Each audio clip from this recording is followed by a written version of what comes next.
você escutar uma senhora com 59 anos, que educou a família, que lutou com, né, baixo salário, tudo, volta a estudar e assina o nome, quando ela consegue escrever o seu nome, ela fala, agora eu sou gente.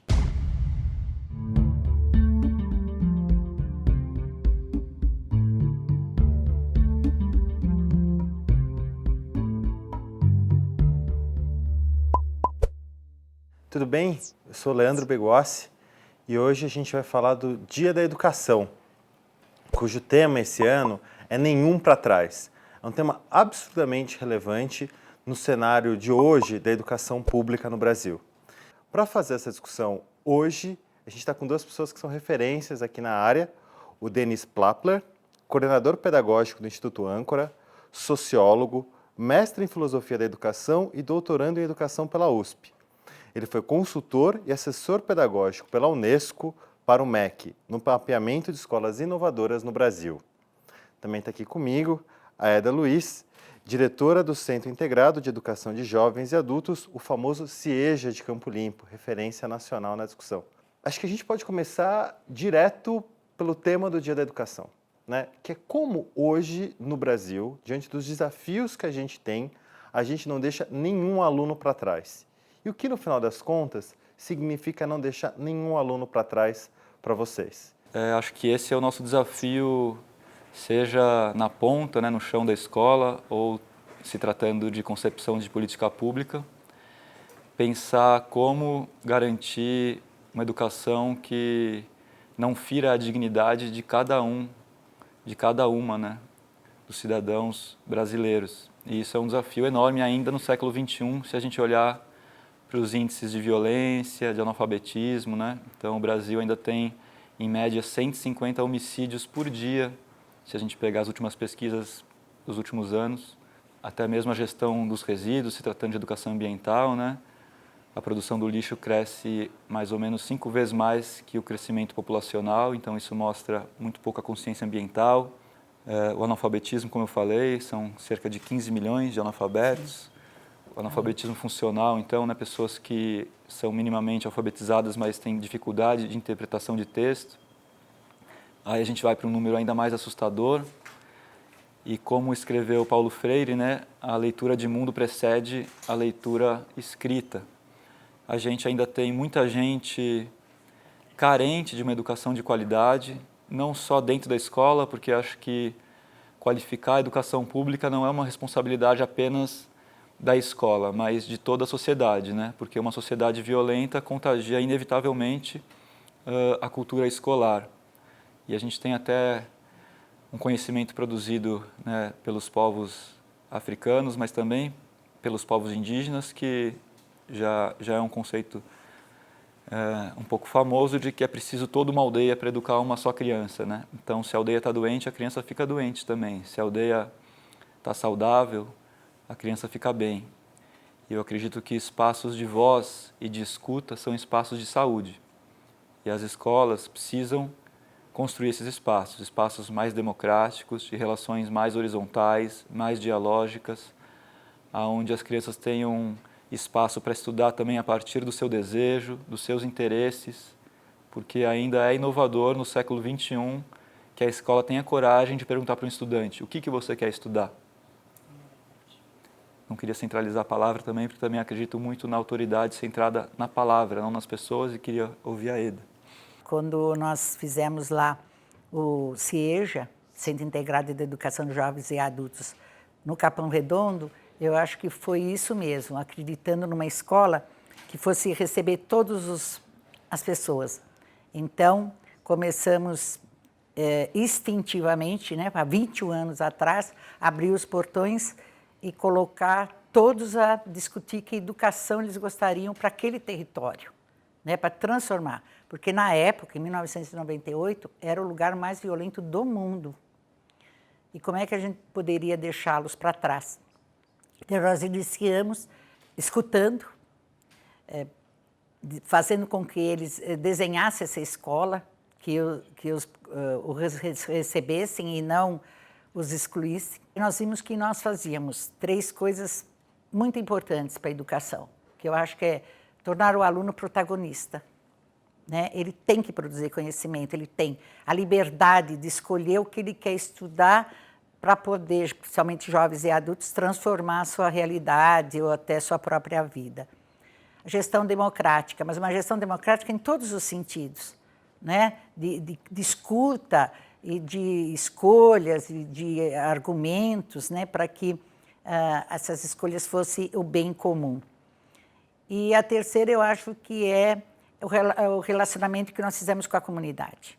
A escola não sobrevive sozinha.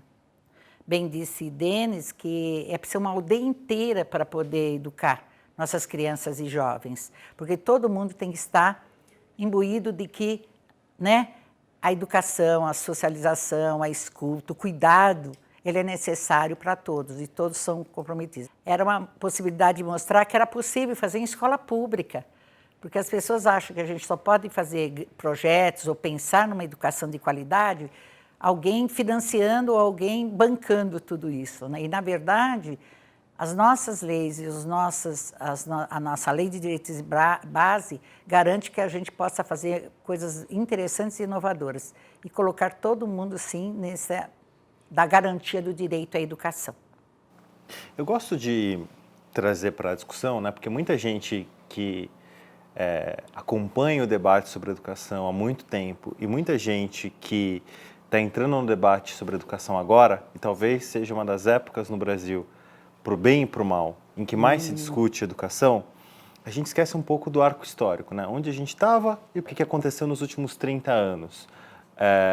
Se a gente olha ao longo dos últimos, enfim, desde a Constituição de 88, a gente percebe que o Brasil investiu muito e colocou muito esforço na universalização. Quando a gente olha para o final da década de 80, a quantidade de gente fora da escola nesse país era uma coisa assustadora. Ainda tem muita, especialmente no ensino médio. Sim. O grande desafio agora é o da qualidade.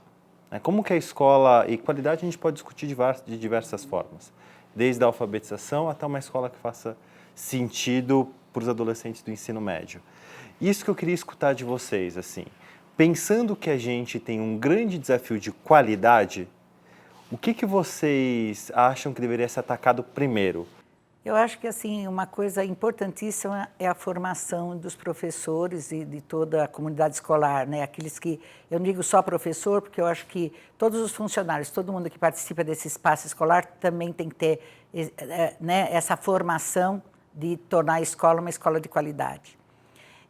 Mas eu acredito numa formação em serviço, porque é aquela que vai resolver os seus problemas do dia a dia, porque estar numa escola todos os dias tem que estar para saber resolver ou pelo menos minimizar os problemas que aparecem numa escola, porque não é fácil. Formação em serviço.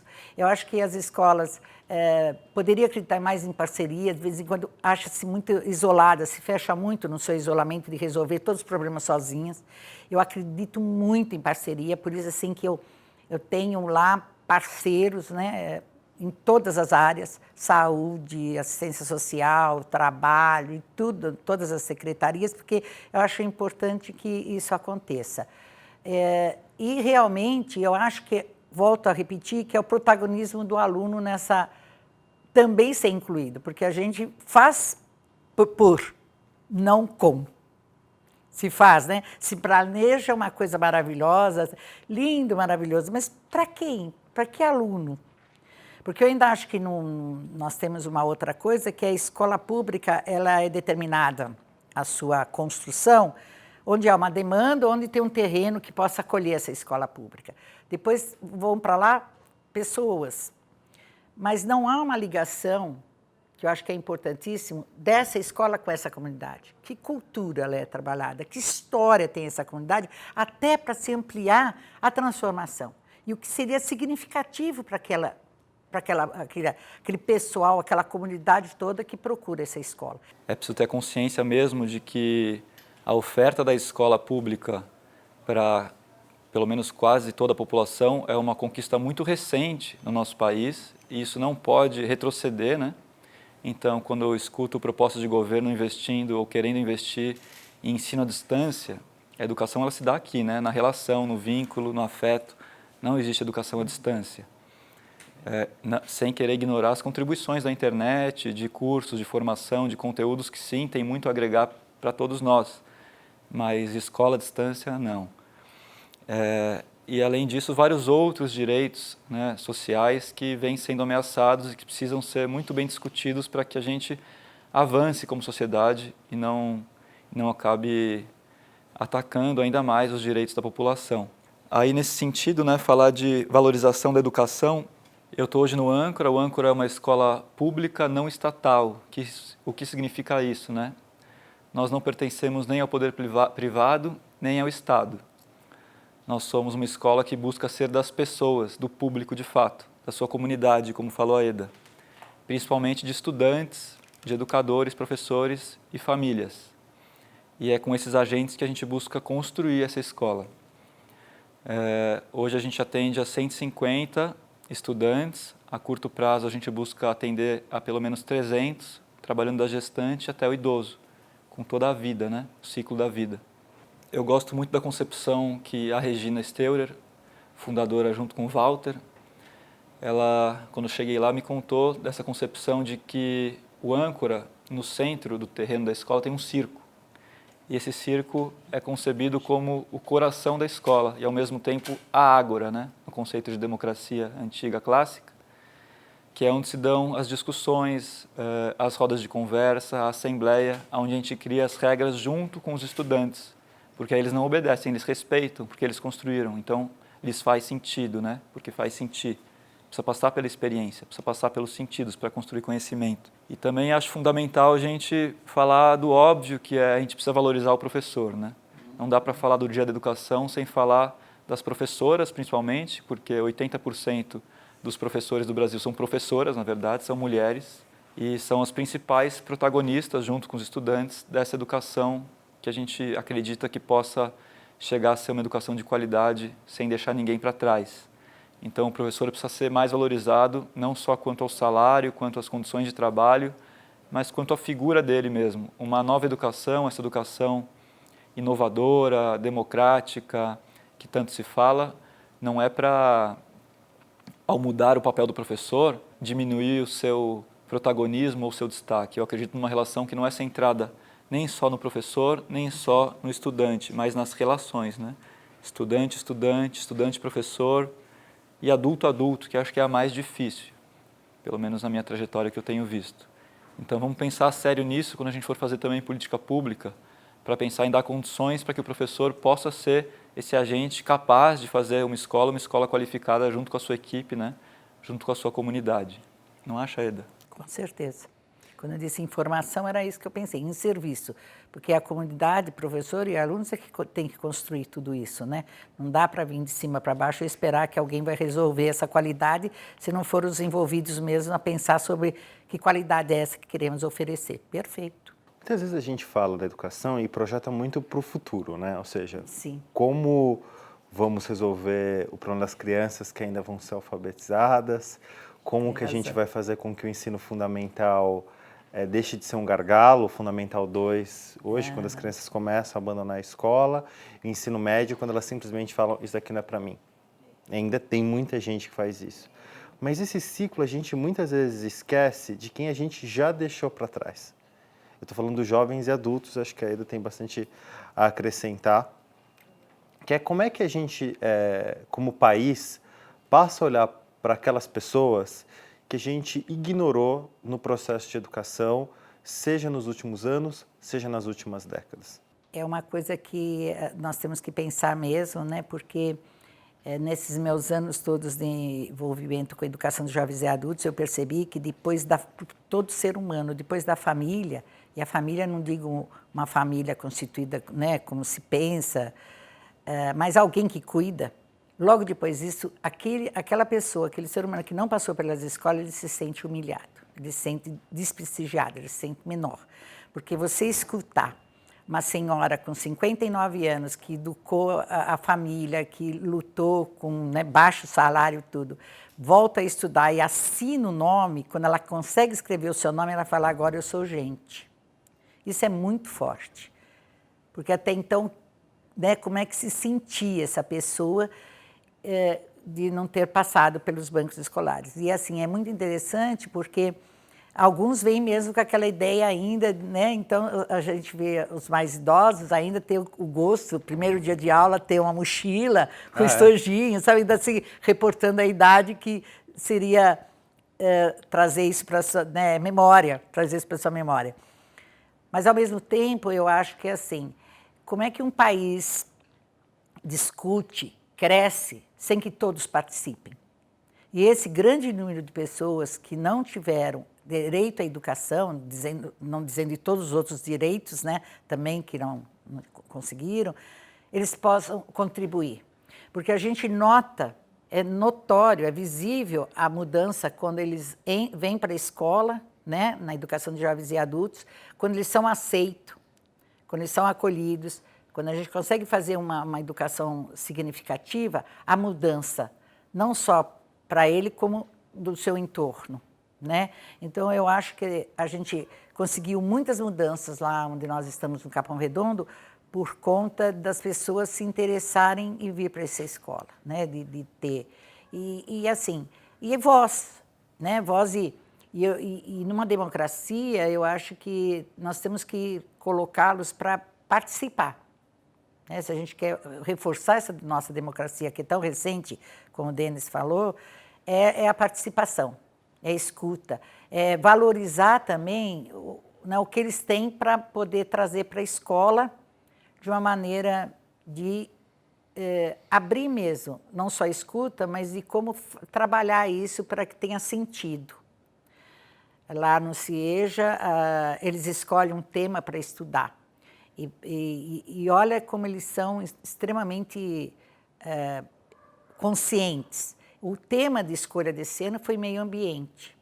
Poderia ter sido política, economia, né, que são o que está mais aí nas redes sociais, mas eles quiseram meio ambiente. E de uma abrangência, eu estou dizendo que, assim, olha como é significativo.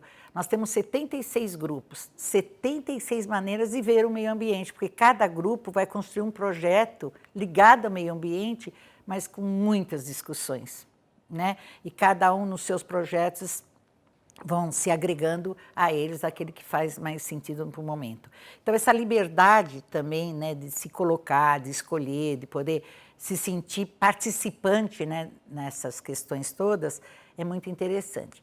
Educação de jovens e adultos, ela precisa ter esse olhar de modalidade, né? Apesar de estar aí nas leis que tem a modalidade de educação de jovens e adultos, mas ela ainda não está regulamentada, porque se fosse modalidade, teríamos concurso, teríamos mais bibliografia, mais teoria, os prédios seriam também construídos para atender esse jovem adulto, mas a gente faz e com uma preocupação muito grande agora, que os municípios brasileiros, eles têm a educação de jovens e adultos, permanece com a educação de jovens e adultos, por conta do Fundeb. E o Fundeb tem um tempo aí para ele não se extinguir para 2020. É ano que vem. O ano que vem. Então, já tem muitos municípios preocupados assim, o que eu vou fazer para manter a educação de jovens e adultos, que é uma contradição incrível, né, para a educação, porque se estamos numa educação de não deixarmos para trás, o que faremos com essa educação de jovens e adultos a partir de 2020, se não for algumas coisas acontecendo? E aí eu queria aproveitar, e perguntar para o Denis o seguinte, a gente então falou como a gente recupera, né, um pouco quais são os desafios para aquelas pessoas que a gente já deixou para trás, em algum momento da nossa história. Como é que a gente faz agora para dar sentido? E aí eu queria convidar a reflexão, especialmente no ensino médio, para fazer com que os adolescentes que hoje não têm perspectiva de trabalho, né, o desemprego entre adolescentes, jovens, é enorme. Como é que a gente faz com que a escola volte a ter sentido para essas pessoas em 2019, esse ano que a gente está vivendo? Primeiro, eu acho importante dizer, quando a gente fala de uma outra educação, de uma outra escola possível, para quem está escutando a gente, que a gente está completamente amparado na legislação brasileira, que é extremamente avançada em comparação aos outros países. Então, a gente precisa se apropriar da lei para poder, inclusive, se embasar juridicamente frente às secretarias, para conversar com elas com calma, com transparência, né? Então, se a gente olhar o 23º artigo da LDB, por exemplo, né, escrita pelo brilhante Darcy Ribeiro, que quando esteve exilado no Chile falou que conseguiu olhar para o Brasil e perceber que no Brasil não tinha um frango sem dono, mas estava cheio de criança abandonada, né?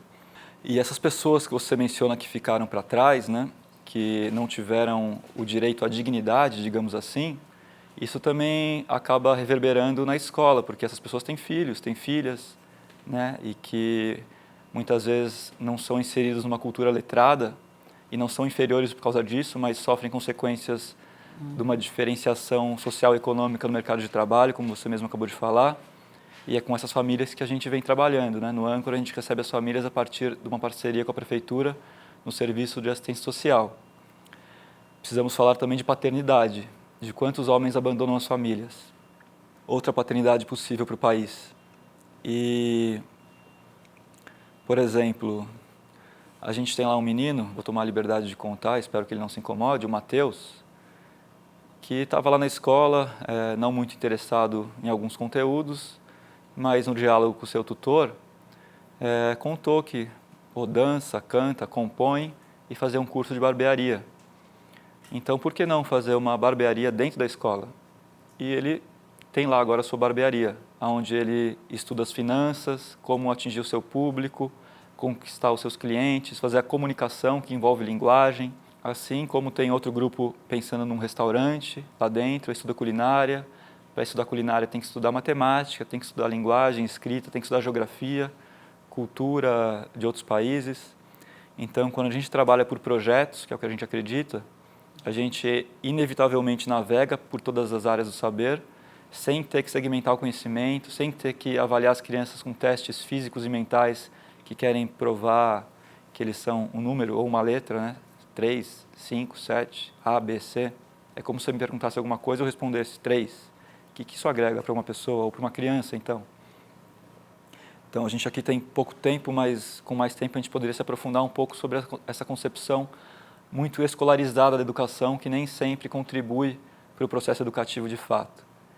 Então, quando a gente parte para escutar de fato os estudantes, entender aquilo que faz sentido para eles, como você falou, a gente consegue construir nessa mediação projetos que vêm deles e que fazem sentido. Você até falou, né, da gente não se preocupar só com o futuro.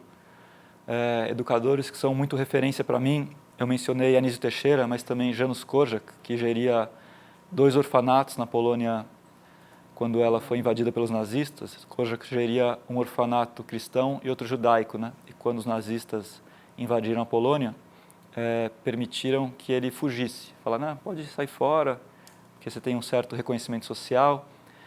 E ele se negou a abandonar suas crianças. E foi junto com as crianças judias confinado no campo de concentração e extermínio e foram todos assassinados.